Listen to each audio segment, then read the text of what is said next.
आज लाहौर सोई gas office Gulberg में हलफ बरादरी की तकरीब हुई, जिसमें फरना सेक्रेटरी ज़ीशान खान और बाकी ओहदेदारान ने भी हलफ उठाए।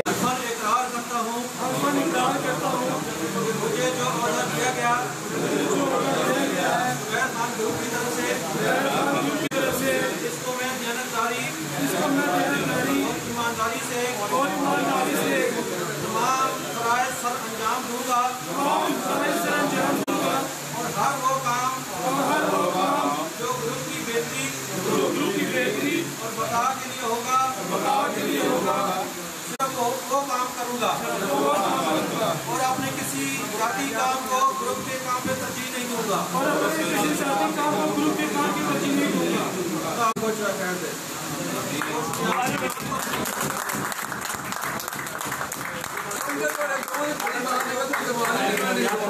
ज़ीशान खान फरना सेक्रेटरी बनने पर राजपूत ग्रुप और नून लीग के MNA रोहेल असगर और सोई गैस के राना वहीद अहमद और आमिर रसूल, मोहम्मद इलियास, राना सफदर, अताब मुस्तफ़ा और से दोस्तों ने मुबारकबाद देते हुए लीडर ज़ुबैर खान और वहीद मुराद अवान और कादरी अब्दुल सत्तार का शुक्रिया अदा किया। कैमरामैन मोहम्मद आसिफ के साथ शराज खान, वक़्त न्यूज़, लाहौर।